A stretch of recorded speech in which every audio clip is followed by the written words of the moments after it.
Bom, vamos à aula 7, aí vamos falar de função quadrática. Então vamos definir essa função quadrática, ou função polinomial de grau 2 ou de segundo grau.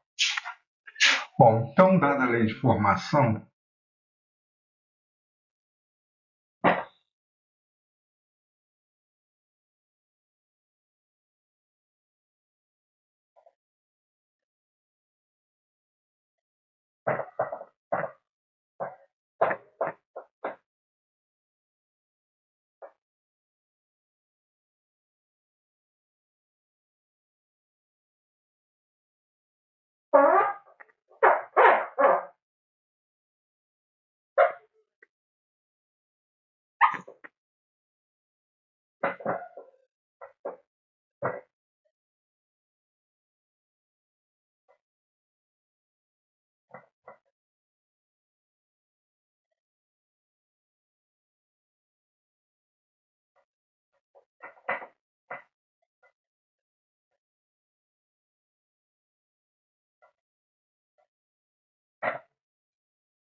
bom, então dada a lei de formação definida através da função real, tá? Onde os elementos do domínio e do contradomínio também são definidos dentro do conjunto dos números reais, tá? Tendo por A, B e C constantes reais, onde para que isso aqui seja uma função, tá? Polinomial de segundo grau, o A tem que ser diferente de zero, né? Porque se A for zero, eu vou obter novamente o quê? Uma função de primeiro grau, certo?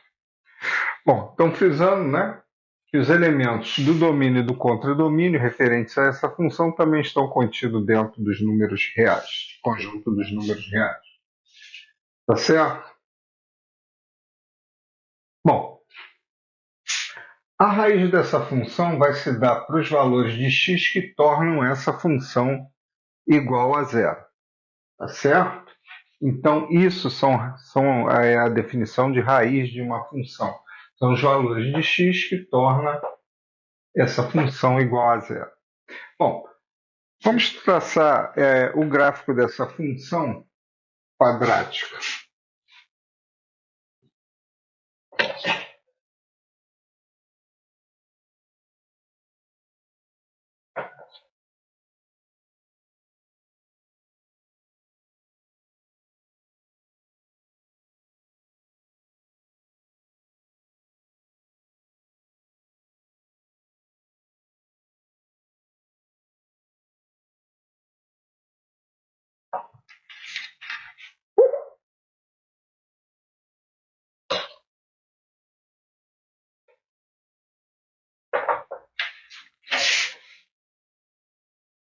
Tem aqui y, aqui x,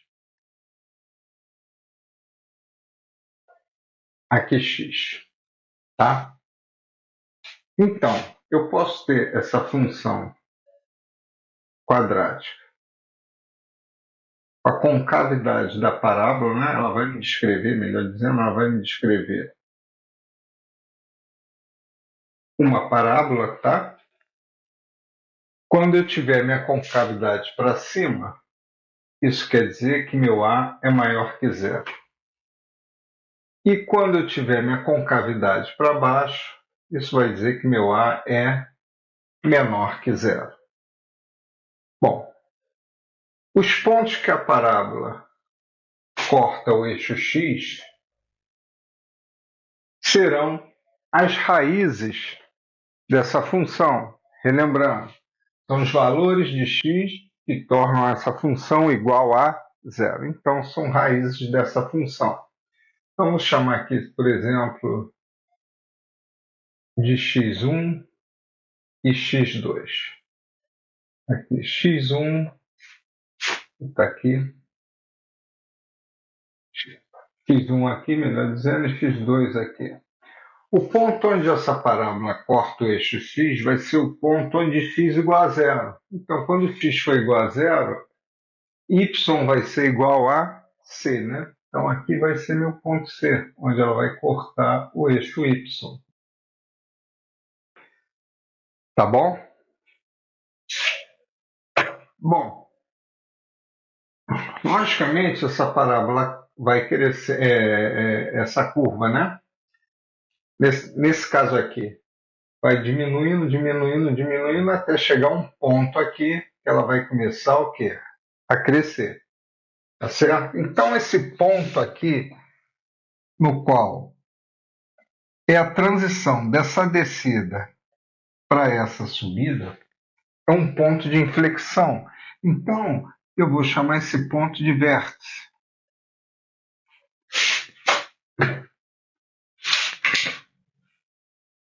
Esse aqui, ponto aqui, vai ser o vértice da minha parábola. Então, aqui eu vou ter as coordenadas do vértice, meu xv, e aqui meu yv. Tá certo?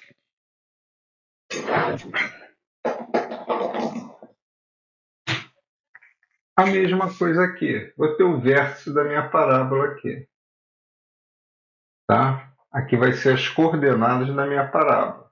Então, aqui vai ser meu x, v, do vértice, né? E aqui, meu y, v do vértice. Acender aqui, a caneta ficou meio apagada. XV. E YV. Então, as coordenadas dos meus vértices. Bom, quem são as coordenadas do vértice? Meu XV, tá, pode ser dado por essa equação. B menos, dividido, né, por 2A. E a coordenada y do vértice, né, coordenada x, né, a coordenada y agora vai ser menos delta sobre 4A. Bom, quem é delta? Para eu determinar quem são as raízes, tá, dessa equação, ou seja, os valores que tornam essa função igual a zero, eu utilizo o que vocês aprenderam aí no ensino médio, né? Aquela fórmula que vocês chamam, eu prefiro chamar de equação, aquela equação de Bhaskara, né? Bhaskara. Essa equação vai me dar os valores dessa raiz, onde x vai ser igual a menos b, mais ou menos raiz de delta sobre 2A. Bom, quem é delta? Delta vai ser igual a b ao quadrado menos 4AC. Tá certo? Então, esses valores dessas constantes A, B e C, quando substituído nessa equação de Bhaskara, vou resolver essa equação e vou determinar aqui, né, quem serão as raízes dessa equação, ou seja, os pontos aos quais, né, cortam o eixo x, onde a minha parábola corta o eixo x. Tá certo? Então, esses pontos aqui onde minha parábola cruza com o eixo x são as raízes dessa função, porque esse ponto aqui é x, né? Nesse ponto aqui eu tenho que x diferente de zero mais y igual a zero. Esse ponto aqui, vou botar aqui para baixo, vai ter coordenadas o quê? x2, esse aqui no caso é x2, y igual a 0. E esse aqui vai ser o quê? x1 e y0. Tá certo? Então, esses pontos são as raízes da minha função. Tá? E tem aqui definido como encontrar as coordenadas do vértice. Esses aqui são as coordenadas do vértice. Né? As coordenadas aqui vai ser xv e yv. Tá certo? Então tem as coordenadas do vértice. Bom, então vamos analisar o seguinte aqui. As raízes dessa equação vai estar intrinsecamente ligada ao meu valor de delta. Por quê? Quando esse valor aqui for maior que zero, quando esse delta for maior que zero, significa que eu vou ter o quê? A raiz de um número positivo e diferente de zero. Então, isso aqui vai me implicar que terei duas raízes reais diferentes, x1 e x2. Raízes reais e ambos diferentes de zero. Duas raízes reais e diferentes e também diferentes de zero. Quando eu tiver meu delta igual a zero, isso aqui vai implicar que minhas raízes serão reais e iguais. x1 igual a x2. Tá? E quando meu delta for menor que zero, isso significa que eu vou ter uma raiz quadrada de um número negativo. Isso significa que as raízes não pertencem aos números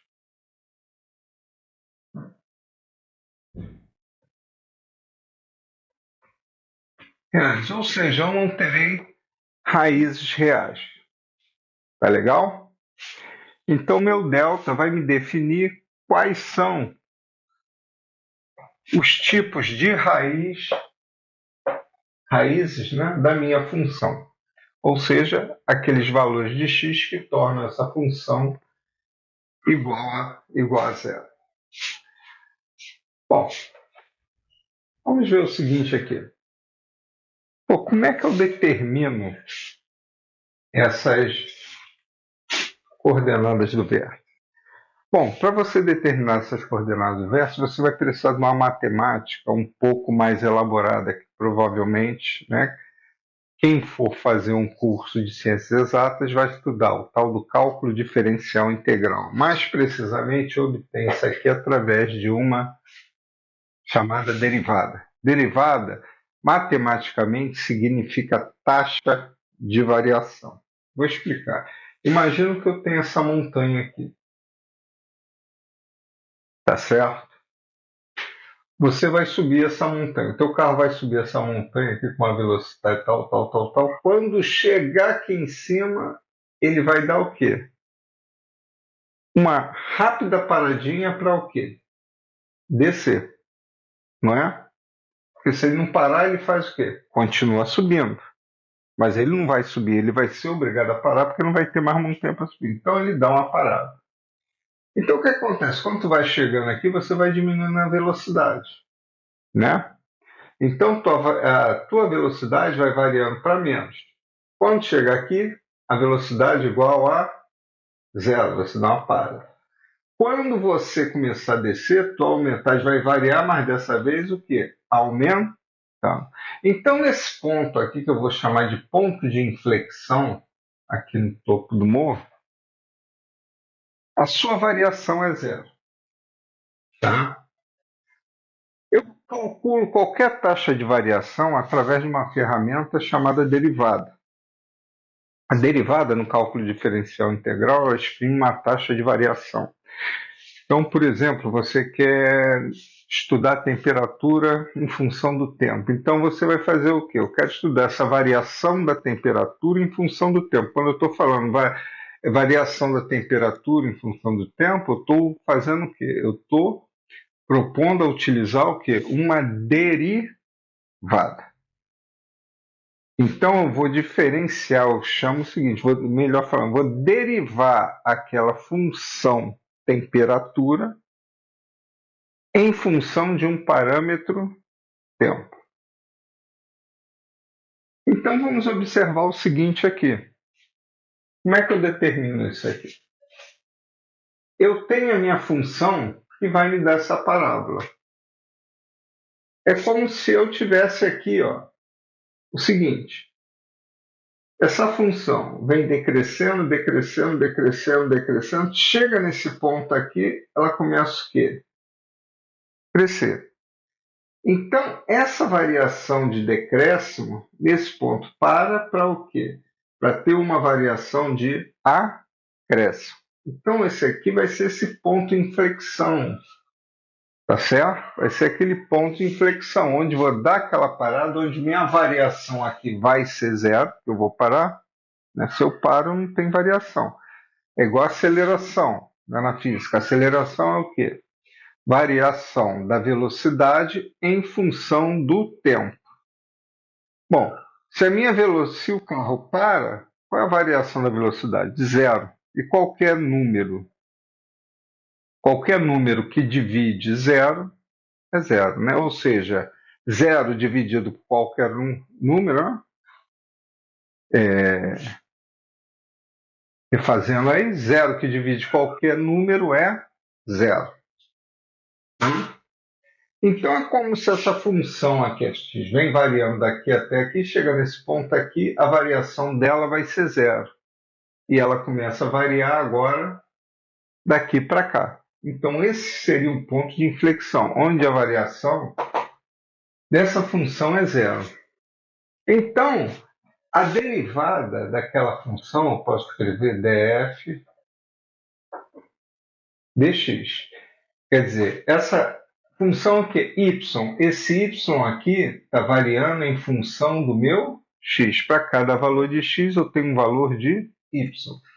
Então, nessa variação dessa função, que é y, em função de x, naquele ponto é igual a zero. Tá certo? Bom, eu não vou explicar como é que calcula a derivada. Só estou demonstrando. Se isso aqui é igual a zero, a derivada daquela função, que vai ser isso aqui, dx, da função vou substituir, a função vai ser ax ao quadrado mais bx mais c. O resultado disso aqui tem que ser igual a zero neste ponto. Tá? Então, quando eu fizer isso aqui igual a zero, eu vou estar achando um valor de φ nesse ponto. Bom, a derivada disso aqui, ou seja, o resultado dessa derivada tem que ser igual a zero. O resultado dessa derivada aqui vai ser igual a 2 a x mais b.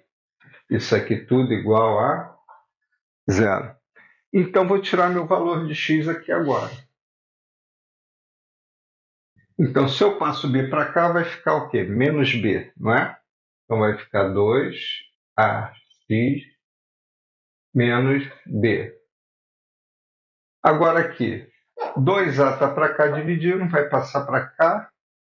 Oh, perdão, 2a está para cá multiplicando, vai passar para cá dividindo. Então, x vai ficar menos b sobre 2a.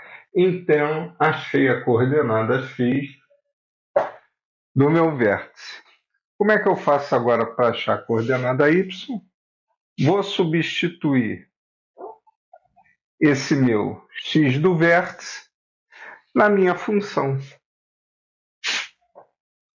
Então, vou pegar aquele x do vértice e vou substituir aqui na minha função. Então, a gente sabe que f de x, né? Isso aqui é igual a y, né? A gente já viu isso aí. Então, isso aqui vai ficar y, né? Vou substituir. Onde tiver x, eu substituo por esse valor. Então, aqui vai ficar a vezes aquele valor ao quadrado. A menos b, 2a ao quadrado, mais...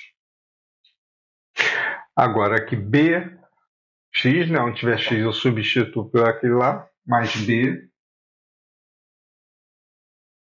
menos b sobre 2a,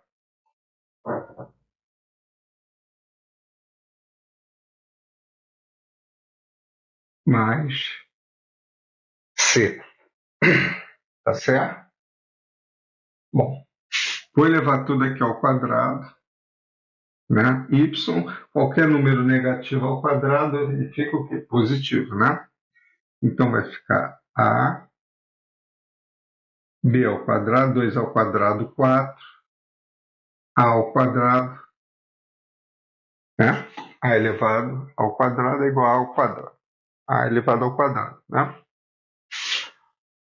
Bom, aqui vou multiplicar. Aqui, menos com mais, menos, né? Regra em sinal. Sinal multiplica o sinal. Esse vezes esse vai dar menos. Mais com menos, menos. B, vou multiplicar com B, vai ficar o quê? B ao quadrado aqui sobre 2A mais C. Tá certo? Bom,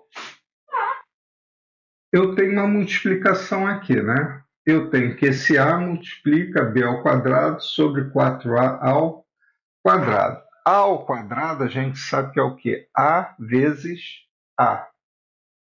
Então eu posso escrever isso aqui dessa forma. A ao quadrado é igual a vezes A. Vou fazer assim para ficar bem claro. Bom, então esse A aqui está multiplicando e esse dividindo. Então eu posso cortar esse A com esse A. Tá certo? Então vamos botar aqui. Então Y aqui agora vai ficar B ao quadrado sobre 4A menos B ao quadrado sobre 2A mais C. Tá certo? Bom,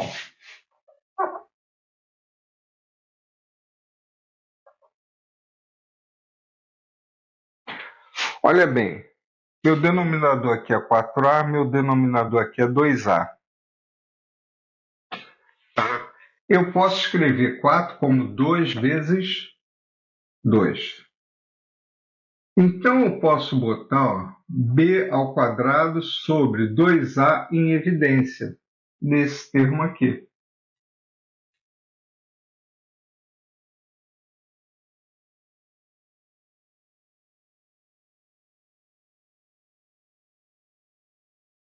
Então aqui vai ficar meio menos 1. Se eu multiplicar, né, fazendo a distributiva, ou tem professor aí que fala fazendo chuveirinho, né? Eu acho isso horrível. Fazendo chuveirinho, né? Eu vou obter novamente isso aqui, ó. Se eu pegar aqui, multiplicar isso aqui por meio, né? Multiplico esse por esse, né? Número vou multiplicar por número, né? Então aqui vai dar 1 e aqui vai dar 2. Vezes 2, 4. Vai voltar a ter 4A. E aqui, né? Esse aqui multiplicado por menos 1, vou obter esse aqui de volta.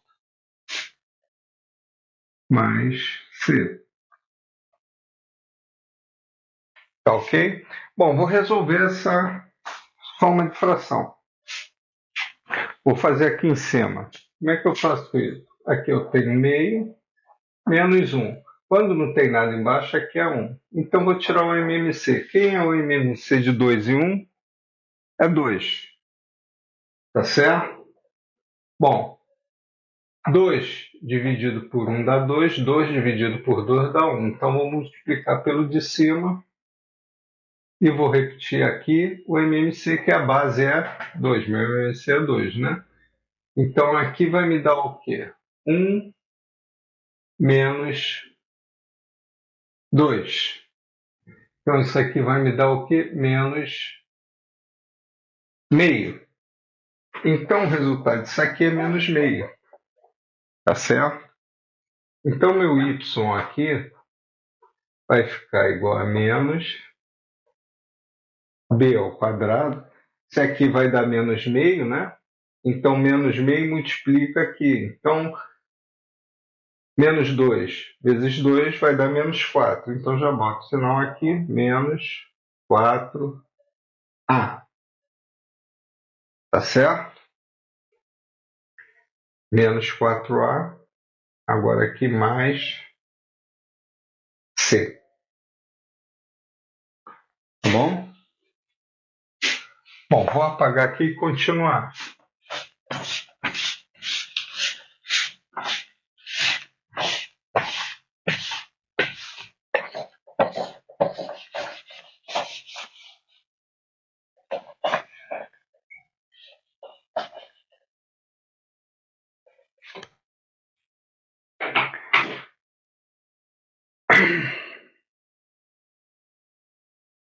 Bom, então tenho lá, pegando lá, menos b ao quadrado sobre 4a mais c. A mesma coisa, vou fazer o MMC aqui. O MMC aqui vai ser quem? Não tem nada aqui, é 1. Então o MMC aqui vai ser 4a. Tá? Então o MMC aqui, a base é 4a. Sinal negativo aqui. 4a. Então isso aqui vai me dar o quê? Bom, 4a dividido por 1 vai dar 4a aqui, e 4a dividido por 4a vai dar 1. Então vou pegar esse valor aqui, multiplicar pelo de cima, e esse eu multiplico por esse. Então aqui eu vou ter b ao quadrado mais, vou botar c, mais 4ac. Bom, botando o sinal em evidência aqui, então isso aqui vai ficar b ao quadrado menos 4ac, né? E se eu passar aqui, aqui como não tem nada é mais, né? Então menos com mais, menos. Menos com menos, mais, eu volto a ter isso aqui, né? Sobre 4a. Bom, mas quem é esse termo aqui? É exatamente o meu delta, tá certo? Então, posso escrever aqui que meu y vai ser igual a menos delta sobre 4a. Então, esse aqui vai ser meu y do vértice. Então, tem aí as minhas duas coordenadas do vértice da parábola. Tá certo? Então, no vídeo a seguir, eu vou fazer um complemento a esse aqui, que vai ser a dedução da equação de Bhaskara, para vocês saberem como é que o cara chega nessa equação. Como é que eu sei que essa equação, quando eu substituir os valores da minha função, né? Só reescrever aqui a minha função. Meu f de x igual a x ao quadrado mais bx mais c. Como é que ele sabe que quando eu substituir o valor de A, o valor de B e o valor de C nessa equação aqui, eu vou obter as raízes daquela função, ou seja, eu vou obter os valores de x que vai tornar aquela equação de zero. Então, vou fazer essa demonstração como o cara chegou nessa equação aqui. Melhor dizendo, deve ser mais formal, como o Bhaskara chegou naquela equação. Tá legal? Então, vou fazer esse complemento aí. Olá pessoal, aqui é o professor Paulo Roberto. Venho pedir aqui para vocês curtir, compartilhar e comentar, tá ok? Isso vai ajudar o algoritmo a distribuir os vídeos para mais gente e isso fortalecer o canal. Peço a vocês também, quem puder, fazer uma doação ao canal. pois a gente tem gastos aqui para cada vez mais podermos oferecer vídeos de qualidade para vocês, que ajudem nos seus estudos, tá? Então, quem puder fazer qualquer doação, vou deixar a chave Pix aí embaixo no vídeo, tá ok? Então, peço essa ajuda aí. Aos usuários do TikTok, também peço que vocês se inscrevam no meu canal do YouTube. Vocês podem acessar o meu canal do YouTube através da plataforma do TikTok. Aí na minha bio tem escrito em vermelho telefone. Acima dessa inscrição telefone em vermelho tem um íconezinho aparentando um elo de corrente, onde está escrito instagram.com/Paulo Roberto. Você clicando aí vai abrir dois acessos, um acesso ao meu Instagram e o acesso ao canal do YouTube, o canal do YouTube. Então, acessem aí o canal do YouTube e se inscrevam, tá legal? E curtam, e compartilhem, e comentem os vídeos que estão lá.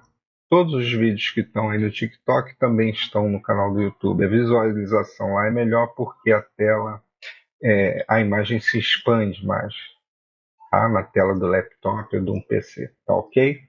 Então agradeço aí. Até logo e estudem muito.